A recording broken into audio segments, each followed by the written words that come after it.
ఇప్పుడే అన్న పవన్ అన్న అన్నట్టు క్షణికావేశం కూడా ఉండేది. ఇప్పుడు ఇంకా అవకాశం లేకుండా పోయింది. 1983లో విశ్వవిఖ్యాత నడసార్వభౌమ స్వర్గీయ నందమూరి తారక రామారావు గారు ఆనాడు తెలుగుదేశం పార్టీని స్థాపించినప్పుడు 25 సంవత్సరాల వయసులో మీరు ఆనాడు పోటీ చేశారు, ఎమ్మెల్యే అయ్యారు. ఆనాడు భారతదేశంలోనే సెకండ్ యంగెస్ట్ ఎమ్మెల్యేగా అయ్యన్న పాత్రుడు గారు నిలబడ్డారు.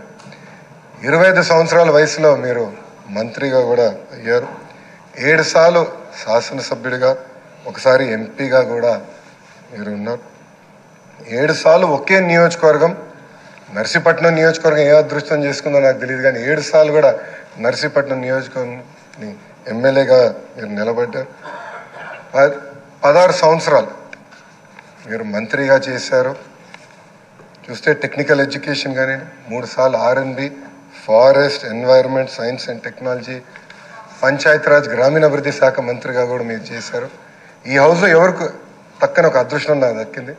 మీ తర్వాత పంచాయతీరాజ్ గ్రామీణాభివృద్ధి శాఖ మంత్రి ఏదో అవకాశం నాకు దక్కింది. ఆనాడు మీరు ప్రారంభించిన పనులని పూర్తి చేసే అవకాశం నాకు ఇచ్చారు. మీ నాయకత్వంలో 25,000 కిలోమీటర్లు సీసీ రోడ్ వేసాం, ప్రహరీ గోడలు కట్టాం, పంచాయతీ భవనాలు కట్టాం.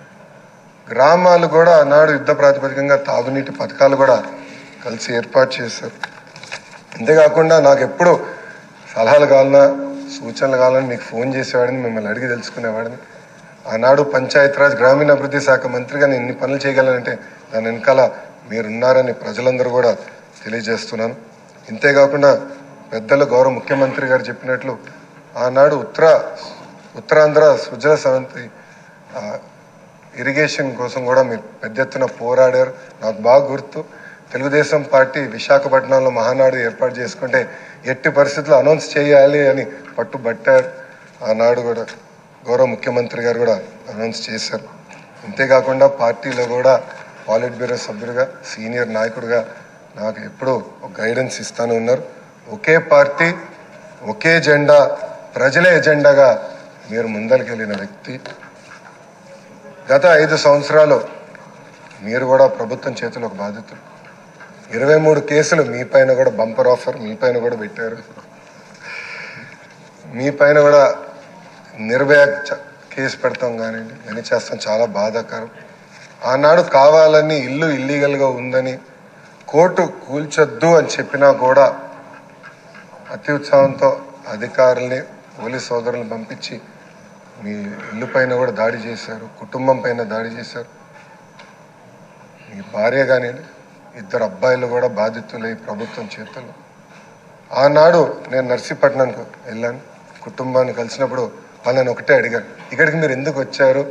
మీ అవసరం రాష్ట్రానికి ఉంది, ఏం పర్వాలేదు, అయ్యన్న పాత్రుడు గారు పోరాడతారు, ఎక్కడికి వెళ్ళరు, మీరు వెళ్ళి అందరు కార్యకర్తల్ని కాపాడండి అని తల్లి కూడా నాకు చెప్పడం జరిగింది.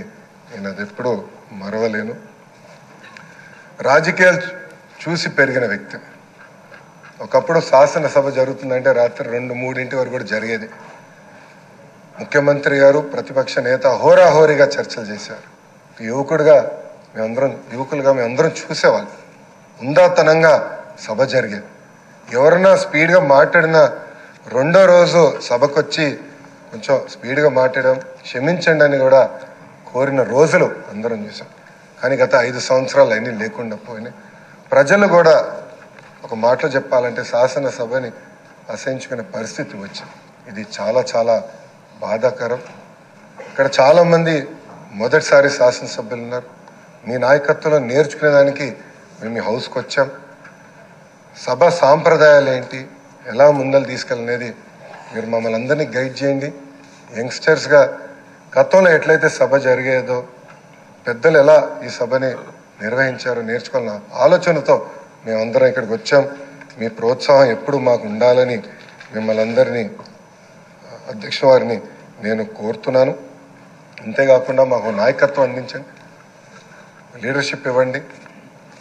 హౌస్ని మేమందరం మీరు చెప్పిన మాట మీద నిలబడతాం.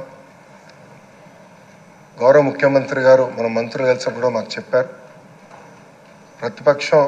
ప్రతిపక్ష హోదా లేకపోయినా, ప్రతిపక్ష ఇక్కడ ఈరోజు హౌస్కి రాకపోయినా మనమే ప్రతిపక్షం అనుకోవాలి. ప్రజల తరపున నిలబడాలి, ప్రజల తరపున పోరాడాలి, ప్రజల సమస్యలు తెలుసుకోవాలి, ప్రజలకు కావాల్సిన చట్టాలు మనం తీసుకురావాలని చాలా స్పష్టంగా చెప్పారు. దానికి మీ సహకారం చాలా చాలా అవసరం అని మిమ్మల్ని నేను కోరుతున్నాను. అయ్యనాథ్ పాత్రుడు గారిపైన ఎన్ని కేసులు పెట్టినా, ఎన్ని రకాలుగా హింసించినా ఆయన ఒకే మాట చెప్పేవారు, నేను తగ్గేదే లేదనేవారు. అహర్నిశలు పోరాడేవారు. గన్నవరం సభలో కూడా మీరు ఆనాడు వచ్చి మాట్లాడితే కూడా మరుసటి రోజు మీ పైన కేసు పెట్టి నాన్ బెయిలబుల్ వారెంట్ కూడా ఇష్యూ చేస్తాం చూసాం. కానీ ఆయన పాత్రుడు ఎప్పుడు తగ్గలేదు, ఎప్పుడు పోరాడితే ఉన్నారు.